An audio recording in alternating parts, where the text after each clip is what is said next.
Hay tanto debate acerca de el Espíritu Santo. Pero hermanos, la pregunta es, ¿qué es el Espíritu Santo para nosotros? ¿Cómo vemos al Espíritu Santo en nosotros? Bueno, pues esas son las cosas que vamos a estar viendo hoy y el próximo domingo. Así que recordemos que por la obra del Espíritu Santo, la iglesia se sostiene en fe y camina en fe. No es por nuestra fuerza, no es por lo que nosotros podemos hacer, es por la obra del Espíritu Santo, que mora en la iglesia y la desarrolla según el propósito de Dios. Si esto fuera algo nuestro, tiempo se hubiera desaparecido. Eso fueron las palabras de Gamaliel al Sanedrín cuando azotaron a Pedro y a Juan por haber sanado a una persona. Ellos se levantaron contra estos hermanos y Gamaliel se para y les dice: hermano, recuérdense de Judas el Galileo, que levantó un movimiento pero desapareció, porque lo que es de los hombres desaparece, lo que es de Dios permanece para siempre. Y cuidado, no sé que si ustedes se encuentran peleando contra Dios, esa es la obra del Espíritu Santo. Hermanos, la obra del Espíritu Santo para la iglesia es esa fuerza motora, es la que la lleva, es la que la empuja. Una iglesia que depende del Espíritu Santo para su desarrollo, el desarrollo integral. Estamos hablando del conocimiento, estamos hablando de ministerio, estamos hablando de hacer obra. Una iglesia que depende del Espíritu Santo para esto es una iglesia que va en crecimiento, un crecimiento integral, un crecimiento saludable. Desafortunadamente, la iglesia de hoy ve la obra del Espíritu Santo como algo místico, como algo muy espiritualista y muy supersticioso, hasta con tendencias muy liberales. Pero hermanos, el Espíritu Santo ha venido a ser la fuente de vida para el desarrollo saludable de la iglesia. El Espíritu Santo no es una fuerza activa como lo ven los testigos de Jehová. El Espíritu Santo es la tercera persona de la Trinidad que nos lleva a hacer la obra de Dios según el plan de Dios, no según nuestro proyecto, porque no es nuestra visión, no es nuestra misión, es la misión del Padre.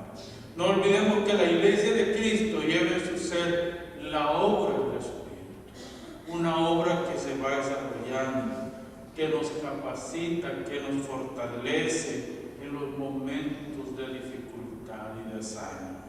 Así que hermanos, el Espíritu Santo es una persona real y verdadera, no es un mito como lo ven muchos.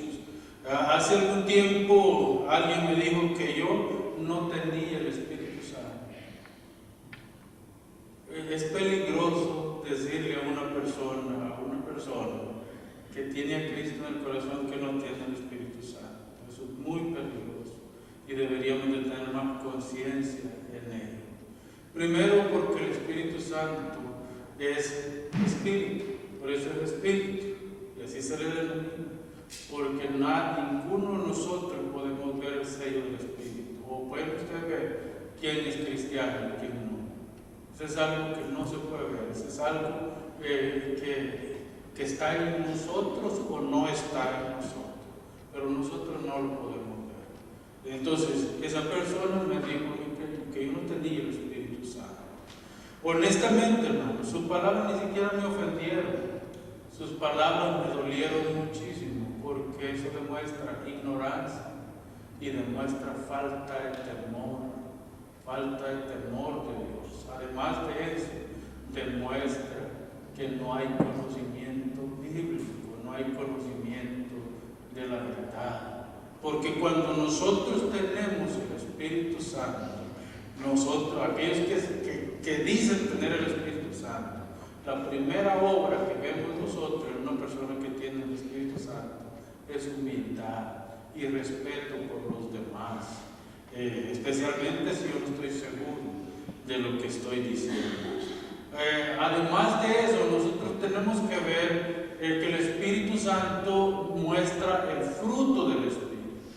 No muestra el que yo hable en lenguas o no hable en lenguas, el que yo profetice o no profetice, no significa que tenga o no tenga el Espíritu Santo. Es el fruto del Espíritu el que me describe a mí como creyente. Es el fruto del Espíritu el que da muestras de quién soy en realidad. Yo quiero hablarles de dos cosas hoy. La primera es lo que es vivir a la luz del Espíritu. Lo que es vivir a la luz del Espíritu. Definir lo que es eso. Y luego, la unidad que el Espíritu de Dios propone.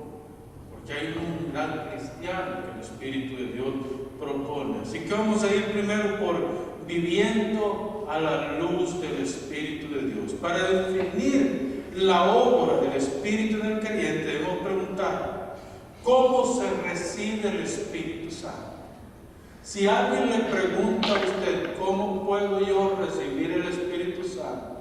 ¿Cuál sería la pregunta? ¿Cuál sería su respuesta a esa pregunta? ¿Cómo respondería? Bueno, una respuesta sencilla es, en el momento que yo recibo a Cristo en mi corazón como hijo de Dios, en ese momento yo he venido a ser parte de Dios. He venido a ser hijo de Dios, perdón, no parte de Dios. He venido a ser hijo de Dios en ese momento. Y en ese momento el Espíritu Santo me ha sellado como propiedad de Dios. Y de ese día en adelante, nada ni nadie me puede quitar eso que Dios me ha dado. Pueda que sea inmaduro, pueda que tenga muchas dificultades para entender la obra de Dios en mí, pero eso no significa que yo no sea hijo de Dios. El Espíritu Santo, cuando yo confieso a Cristo como mi Salvador, me sella, pone su sello de propiedad en mí, y de ahí en adelante yo soy hijo de Dios. Ahora fíjese bien, ninguna persona que no haya conocido a Cristo como Salvador personal de su vida puede tener el Espíritu Santo.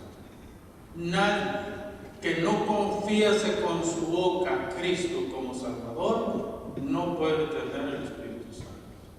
Y esa es la gran confusión que se creó desde el año 1886 con el gran movimiento que algunos llamaron el segundo Pentecostés de la calle Azusa en California. Hermanos, desde ese día en adelante, un movimiento que llamaron el segundo Pentecostés empezó a darse en el mundo, y hoy la iglesia carismática y pentecostal es inmensa alrededor del mundo, pero han creado mucha confusión en la iglesia, mucha confusión con sus ideas acerca del Espíritu Santo. No todo lo que los hermanos dicen es mentira. Hay muchas cosas que dicen que es verdad, pero especialmente en aquellas cosas que tienen que ver con la obra del Espíritu en nosotros, están equivocados. Están equivocados porque la Biblia no menciona en eso, especialmente en aquellas cosas de hablar en otras lenguas o de algunas manifestaciones proféticas que se dan entre ellos. Pero no se trata de criticar a los hermanos. Se trata más bien de ver en realidad lo que es la obra del Espíritu Santo. Hermanos, hay mucha confusión. Hay personas que creen que por medio de que tuvieron una experiencia mística, una experiencia emocional, que por medio de que hablaron una jericrucera, o por medio de que danzaron, o por medio de que le impusieron las manos emocionalmente, eso es llenura del Espíritu Santo. La llenura, me encanta lo que dice el pastor Adrian Rogers. Dice, la primera evidencia de que el Espíritu Santo mora en ti no es que hables en otras lenguas, sino que domines lo que tienes. ¿Se da cuenta? Se lo repito. La primera evidencia de que eres lleno del Espíritu Santo no es que hables en otras lenguas, sino que domines la que tienes. Esa es la primera evidencia. Y yo he visto en estos super espirituales que hablan en lengua que no tienen dominio propio. Y la última característica del fruto del Espíritu, ¿cuál es? Dominio propio. Entonces, una persona que está llena del Espíritu Santo tiene dominio propio. Tiene dominio propio. El Espíritu Santo, debemos de entender que no es una experiencia emocionista, es más bien la tercera persona de la Trinidad. Y esto, hermano, es un argumento sólido bíblico. El Espíritu Santo es la tercera persona de la Trinidad. Quien recibe la obra del Espíritu Santo está recibiendo la obra completa de Dios mismo en su ser. Entonces, ¿cuándo es que la persona recibe al Espíritu Santo? Recordemos que los cristianos hemos entrado en pacto con Dios. En el momento que nosotros recibimos a Cristo como Salvador, Dios ha hecho pacto con nosotros. Y la obra del Espíritu Santo es confirmar ese pacto en nosotros y sostener, hacer verídico, hacer constante ese pacto en nosotros hasta el día de Jesucristo. Nadie puede amar a Dios, amar a Cristo sin la obra del Espíritu Santo. Así que el Espíritu Santo se recibe en el momento que Dios hace el pacto con nosotros. El pacto de sangre. Se recuerda la noche de la cena del Señor. Este es el nuevo pacto en mi sangre. Hasta los sacramentos toman un sentido diferente cuando entendemos el pacto que Dios ha hecho con nosotros. Cuando el cristiano recibe a Cristo como Salvador, el cristiano, el Espíritu Santo vuelve a esa persona a Cristo.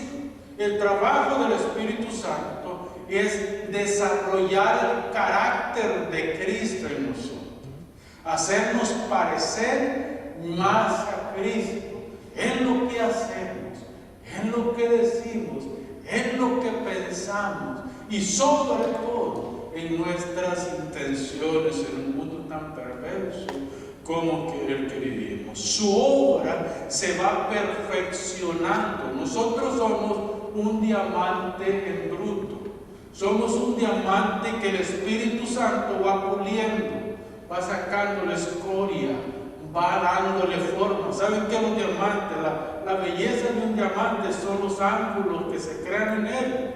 Cuando es una piedra en bruto, todavía no tiene la belleza que tiene un diamante ya finalizado. Pues nosotros no somos una obra finalizada en un sentido todavía, sino que estamos llevando por medio de la santificación que el Espíritu Santo va haciendo en nosotros, vamos madurando en la fe hasta llegar a la medida del varón perfecto. De hecho, una de las obras del Espíritu Santo en nosotros es formar en nosotros el carácter de Cristo. Esa es la obra principal del Espíritu Santo. Hermanos, hay una presencia transformadora del Espíritu en nosotros. Lo que nosotros conocemos como regeneración, santificación y glorificación. Todo esto es la obra del Espíritu en nosotros.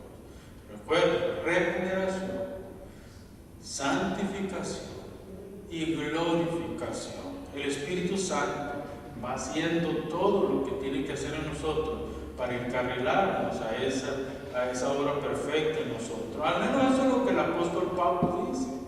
Hermanos, el apóstol Pablo dice prácticamente que aquel que va trabajando en nosotros nos va formando del viejo hombre a un nuevo hombre, a una nueva criatura. Vamos a ver una lista de cosas que el Espíritu Santo hace para que nosotros vivamos. Primero es el Espíritu Santo obra en nosotros el arrepentimiento. En el libro de salvación, como lo llama el doctor Roger Small, en el libro de salvación tenemos regeneración, tenemos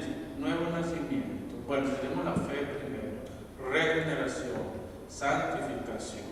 Entonces, y luego el nuevo nacimiento. Es una obra simultánea, no es que tenga jerarquía uno antes que el otro, es una obra que se está haciendo en nosotros por medio del Espíritu Santo. Así que cuando una persona reconoce, confiesa a Cristo como Salvador, el Espíritu Santo ya ha hecho la obra en el corazón de esa persona para que esa persona pueda responder positivamente al llamado de Dios. Entonces, ¿acaso no fue eso lo que le dijo Jesús a Nicodemo?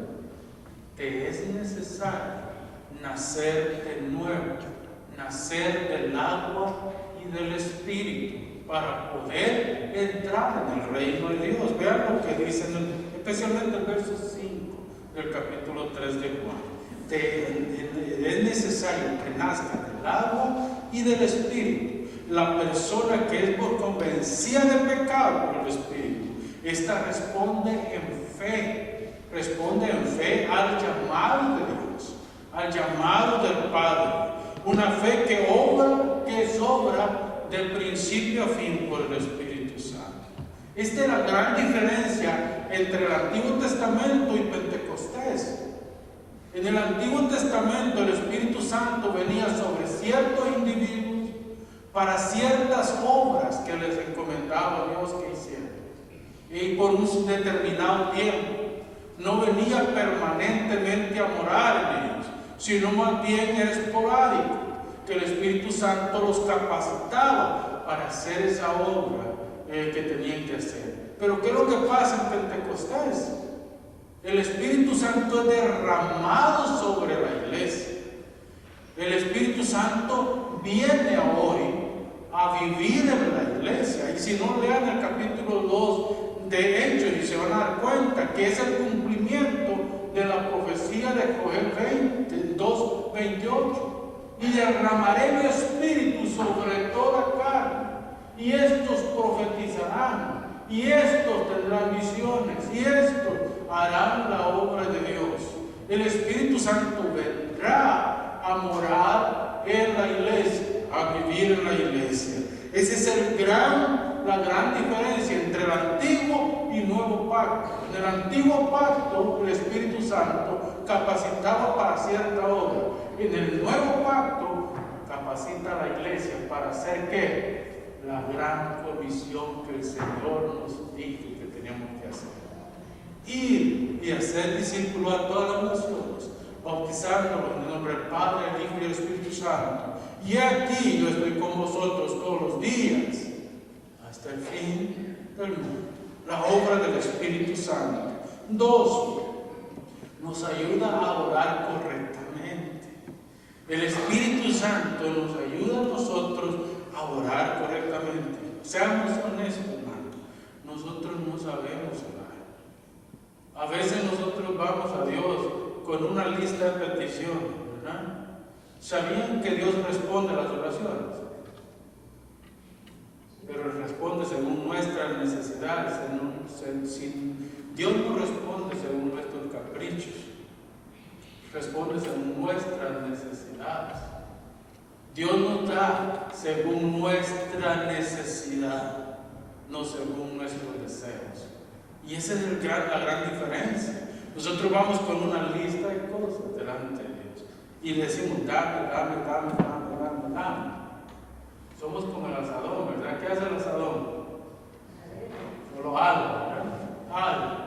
Pero cuando lanza hacia afuera, yo creo que de vez en cuando deberíamos ser palos, ¿verdad? Para poder lanzar hacia afuera. Pero no, el Espíritu Santo viene a nosotros para enseñarnos a orar, a pedir según la voluntad de Dios. ¿Por qué? Porque el Espíritu Santo conoce las profundidades de Dios, conoce lo más íntimo de Dios y conoce nuestro corazón perfectamente porque vive en nosotros. Y Él nos impulsa a orar de la manera correcta para recibir según la voluntad de Dios y no según nuestra propia voluntad. Me encanta lo que dice Santiago. Usted no recibe, ¿sabe por qué no recibe? Porque piden mal, piden para sus propias concupiscencias y no para adorar a Dios. Entonces, hermanos, a mí me encanta lo que presenta Pablo en 1 Corintios capítulo 2, versos 10 al 16, y lo voy a ir así rápido para no perder mucho tiempo acá.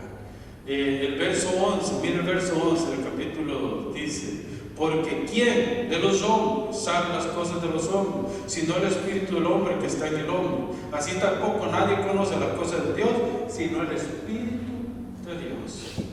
Es decir, el Espíritu Santo conoce a Dios profundamente, completamente, íntimamente. Entonces nosotros podemos confiar en el Espíritu en la oración, porque Él conoce a Dios. Haz tu perfecta voluntad. Pero seguimos, los cristianos no han recibido el Espíritu del mundo. Nosotros no hemos recibido el Espíritu del mundo. El Espíritu del mundo queda atrás cuando recibimos el Espíritu Santo. De hecho, el Espíritu Santo despoja el espíritu del mundo que está en nosotros, el espíritu humanista que está en nosotros, ¿verdad? Sino que hemos recibido el Espíritu de Dios para que sepamos cómo debemos de conducirnos en este mundo. Ve el verso 12. El verso 12 y nosotros no hemos recibido el Espíritu del mundo, sino el Espíritu que proviene de Dios, para que sepamos lo que Dios nos ha condicionado, ¿verdad? Nos ha concedido. Entonces, porque lo que la obra del Espíritu de Dios en nosotros es que entendemos lo que Dios quiere de nosotros. Ahora, el Espíritu de Dios nos señala el camino y nos enseña a vivir según Él quiere que vivamos. Verso 13, ve el verso 13. Lo cual también hablamos, no con palabras que enseñadas por sabiduría humana, sino con las que enseña el Espíritu, acomodando lo espiritual a lo que, a lo espiritual. El Espíritu Santo, que discierne nuestros pensamientos, nuestras intenciones, nuestro corazón, Él va acomodando lo que nosotros ni siquiera podemos acomodar, de manera que funcione para la voluntad de Dios. Él nos va enseñando. Verso 14 dice: nos distingue del resto de los hombres, porque el hombre natural, ¿verdad? Vea lo que dice, pero el hombre natural no percibe las cosas que son del Espíritu de Dios, porque para él son ¿qué? Locura, son locura. ¿Por qué? Y no las puede entender, porque se han de discernir espiritualmente. Es por la obra del Espíritu de Dios que nosotros entendemos la voluntad de Dios. No es por nuestra propia capacidad, que yo soy tan intelectual, es que yo soy tan capaz que yo puedo entender todos los designios de Dios. ¿No? Nosotros no entendemos nada, hermano. No entendemos nada. Pero el hombre espiritual, en este caso, como lo presenta Pablo, el hombre natural es el inconverso, el caído, el que no tiene el Espíritu Santo. El humanista, el filósofo, el que cree que porque tiene un PhD de Harvard es más inteligente que todos los demás. No, es aquel que tiene el Espíritu Santo, que puede comprender las cosas de Dios, porque las cosas de Dios se han de entender espiritualmente. Luego dice, por otro lado, el Espíritu juzga todo, pero el Espíritu no es juzgado de nadie. Nadie puede cuestionar la obra del Espíritu. El verso 15. En cambio, el Espíritu juzga todas las cosas, pero Él no es juzgado de nadie. El Espíritu Santo tiene la capacidad, porque conoce las profundidades de nosotros y conoce las profundidades de Dios. Él puede juzgar entre nosotros y Dios y decir quién es de Él y quién no es de Él. El Espíritu Santo tiene esa capacidad, pero Él, ¿quién puede poner en el banquillo de los acusados al Espíritu? Nadie puede decir, ¿por qué haces esto, Espíritu? ¿Por qué lo haces? Y por último, hermanos, solo los que son de Cristo tienen la mente de Dios. Solo los que son de Cristo tienen la mente de Dios. Ve el verso 16. Porque ¿quién conoció la mente del Señor? ¿Quién le instruirá? mas nosotros tenemos la mente de Cristo. Nosotros tenemos la mente de Cristo. ¿Por qué? Por la obra que el Espíritu de Dios va haciendo en nosotros. Somos templo y morada del Espíritu de Dios. Hemos venido a ser templo y morada del Espíritu Santo. Hermano, la oración puede ser el motor que mueve el vehículo espiritual del cristiano hacia la misión de Dios. Eso es lo que la oración es. La oración es esa válvula de oxígeno en el vehículo que le da fuerza para empujar. Sin esa válvula de oxígeno, un vehículo no camina, necesita tener el oxígeno. Solo la gasolina no hace el trabajo, necesita esa válvula para empujar. Por eso es que la mayoría de los autos hoy les están poniendo turbo, porque el turbo ayuda más a desarrollar la fuerza del vehículo. Pues nosotros, el Espíritu Santo, si lo queremos poner así, perdonen la comparación, pero el Espíritu Santo es como esa válvula de oxígeno que nos lleva a nosotros, por medio de la oración, a empujar este carro hacia el propósito de Dios. Si usted se siente desanimado para no venir a la iglesia ya, ore al Señor, dígale al Espíritu Santo que le guíe a tener esa pasión, ese deseo. Si usted ya no siente ánimo de leer la Biblia, dígale: ayúdame, yo quiero leer la Biblia, yo quiero tener esa devoción, ese deseo de leer la Biblia. Si usted ya no siente ánimos por orar, dígale: ayúdame a orar, porque no siento ganas de hacerlo. Si usted ya no tiene deseo del compañerismo con los amigos y anda buscando los inconversos para tener compañerismo, que eso es lo peor que una persona puede hacer. Es lo peor que un cristiano puede hacer: dejar el compañerismo con los hermanos y empezar a acompañarse con los inconversos. ¿Qué puede aprender un cristiano de un inconverso?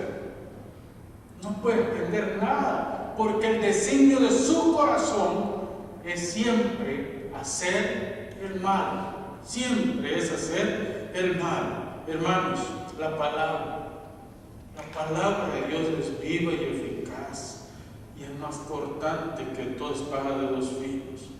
Quiero desglosar los versículos que hemos leído del capítulo 14, y vamos a ir paso a paso en estos, hermanos. Primero, es la venida del Espíritu Santo la que crea ese compañerismo entre los cristianos. Es la venida del Espíritu Santo la que nos da a nosotros la esperanza de caminar. Vea bien, hermano, Jesús le dice a los discípulos que es necesario, es importante que Él se vaya, para que la promesa del Padre, el Espíritu que proviene del Hijo y del Padre, venga sobre la iglesia. Si Cristo siguiera acá en el mundo como Jesús, el Espíritu Santo no podía venir sobre la iglesia. Era necesario que Él se fuera a la diestra del Padre. Y quiero decirles algo más importante también. ¿Por qué es necesario? Porque hoy tenemos un intercesor en la tierra y tenemos un intercesor en el cielo. Tenemos a Cristo sentado a la diestra del Padre, y el Espíritu Santo, la tercera persona de la Trinidad, también es un intercesor. Curiosamente, que la palabra paracletos o paraclitos, como algunos le dicen, es la misma palabra que se utiliza a Cristo como intercesor y al Espíritu Santo como consolador. Entonces tenemos dos consoladores hoy: uno que está en el cielo como intercesor y otro que está en la tierra como el que nos ayuda, nos impulsa, nos sostiene, nos mantiene firmes en el camino hasta el día de Jesucristo. ¿No es bello esto, hermano? Dios no nos abandonó, no nos dejó solo. Es necesario que yo me vaya por aquí, el Espíritu Santo venga y haga morada en ustedes y haga la obra que yo le he dado. ¿Por qué? Porque es nuestro consolador, hermano. Ve el verso 16 del capítulo 14, verso 16: y yo rogaré al Padre y os dará otro consolador. Fíjense bien la palabra, otro consolador, ¿Qué significa? Que ya hay un consolador. Ahora viene un segundo consolador, ¿verdad? Para que esté con vosotros para siempre. No es por unos días, no es por un instante, no es por unos minutos, es para siempre que este consolador va a estar con nosotros. Ahora, vean la otra parte, hermano.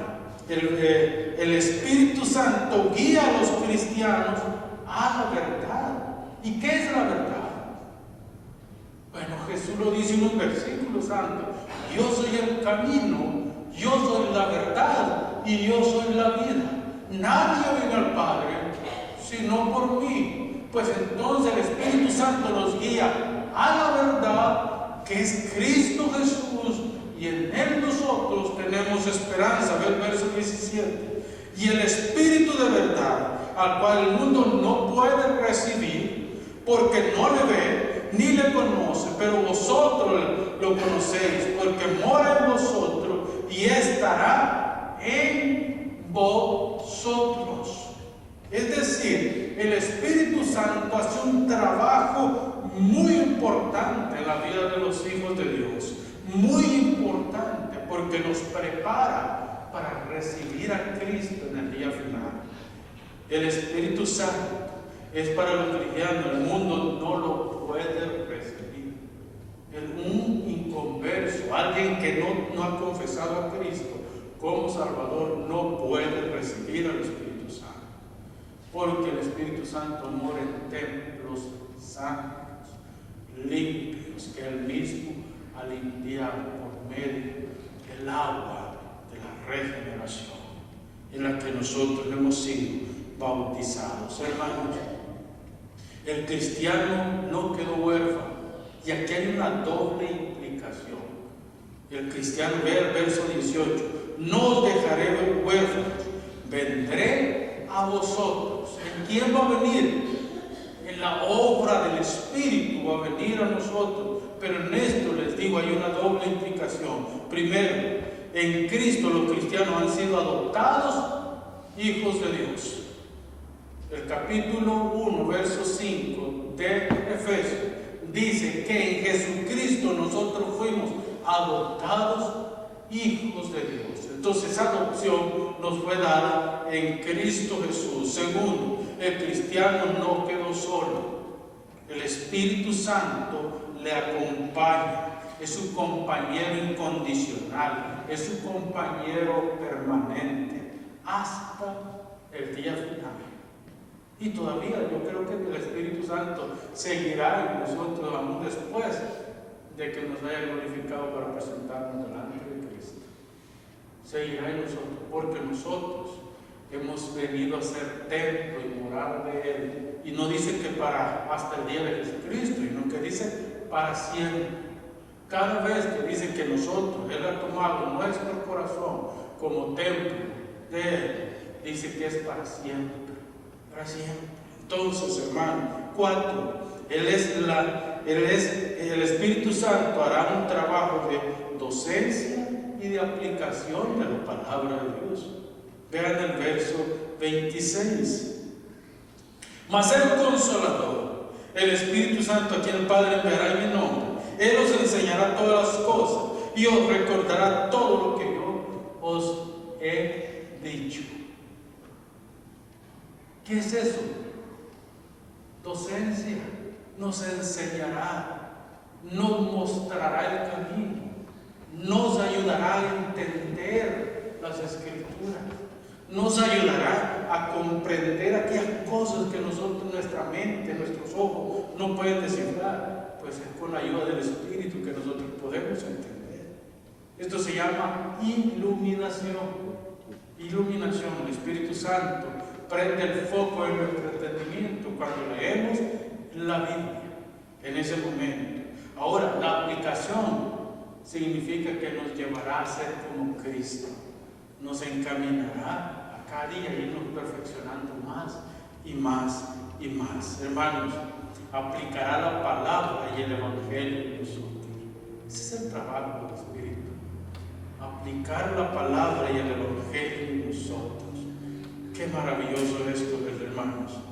Y para ir terminando, la unidad cristiana es lo más bello que existe. Pero se han fijado que se ha roto esa unidad. Se ha roto, hermanos, esa unidad. El trabajo del Espíritu es doble. Primero, sostener esa unidad en Cristo. Ese es el trabajo del Espíritu. Sostener esa unidad en Cristo. Recuérdense que Jesús es el alfa. ¿Qué significa eso? Que Él está en el principio de la creación. En el principio era el verbo era con Dios, el verbo era Dios, y todas las cosas fueron creadas por este verbo, y existen para este verbo. Él es el alfa, el principio de todo lo que existe, pero también Él es el alfa, el omega. Él es el omega, el final de todo lo que existe. Es decir, en Cristo nosotros tenemos un comienzo, pero también en Cristo tenemos un final, la bendición de la vida eterna en Él, para Él. Y el Espíritu Santo en esta era de la iglesia es el agente que está trabajando en nosotros para llevarnos a ese día glorioso por medio de la unidad, una unidad que es interesante. Juan Calvino lo presenta de esta manera y se lo voy a leer textualmente. Esto lo encuentran en la página 803 de la Institución de la Religión Cristiana de Juan Calvino, y dice, se lo leo textual, dice: la iglesia en cuyo seno Dios quiere acoger a sus hijos, y no solamente para que sean mantenidos por ella mientras son niños, sino también para que con cuidado de madre los rija y gobierne hasta que lleguen a ser hombres, consiguiendo el objetivo al que conduce la fe, porque no es lícito a nadie separar lo que Dios unió, Marcos 10:9, a saber, que la iglesia sea la madre de todos aquellos de los cuales Dios es el Padre. Es decir, lo que Juan Calvino está diciendo, y de forma muy pastoral, que nadie puede ser salvo también fuera de la iglesia. Una persona no puede tener el Espíritu Santo y decir: yo no necesito congregar. Oiga bien lo que le estoy diciendo, porque esto es muy importante para la doctrina sana. Una persona no puede decir que tiene el Espíritu Santo y que es cristiano y dice: yo no necesito congregarme porque yo creo en Dios, yo tengo a Dios y estoy ahí en mi casa, puedo ser cristiano. Esa persona está en rebelión contra Dios. Esa persona está mutilada del cuerpo de Cristo. Cristo es la cabeza, Cristo es el cuerpo y nosotros somos el cuerpo. Y si alguien nos está alimentando del cuerpo y de la cabeza, ¿qué le pasa? Si un miembro nos está alimentando del cuerpo y la cabeza, ¿qué es lo que le pasa? Muere porque no tiene el Espíritu que da vida en esa persona. Entonces el Espíritu Santo mora en el cuerpo, en la unidad del cuerpo de creyentes. Ahí mora el Espíritu Santo. Y por último, la obra del Espíritu en el cristiano es por Cristo. Por Cristo. Primera de Timoteo, capítulo 2, verso 5 dice: porque hay un solo Dios y un solo mediador entre Dios y los hombres, Jesucristo, hombre. El mediador de un nuevo pacto es Cristo, pero el mediador de la vida espiritual de un cristiano es el Espíritu Santo, que nos lleva a nosotros a parecernos cada día más a Cristo. Así que, hermano, la paternidad de Dios es por adopción. Fuimos adoptados hijos de Dios. Pablo, para entender en el Espíritu, equivale a haber recibido el Espíritu de Cristo. Ustedes, le dice Pablo, en el capítulo 8, verso 1 de Romanos, ustedes no han recibido el Espíritu de este mundo, sino el Espíritu de Cristo es el que han recibido. Así que la iglesia no está sola. Dios usa la iglesia, hermano, para testificar al mundo de Jesucristo. Él es el Salvador. Él es el Salvador. ¿Cómo testificamos? Testificamos con predicación, con palabras, pero también con la unidad de los creyentes. Testificamos a qué iglesia pertenecemos. La obra del Espíritu no está en el creyente, en aquel que dice que no necesita de la iglesia. No está. Este está muerto en sus delitos y pecados. Necesitamos la gracia que viene del Espíritu Santo y que es administrar desde el púlpito, desde la comunión de los creyentes, desde la cena del Señor, desde el bautismo. Todas estas cosas son medios de gracia que Dios usa. ¿Para qué? Para fomentar la unidad del cuerpo de creyentes.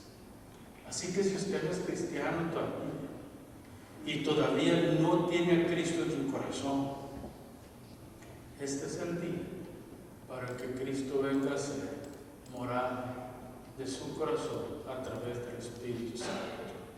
A Él sea la gloria.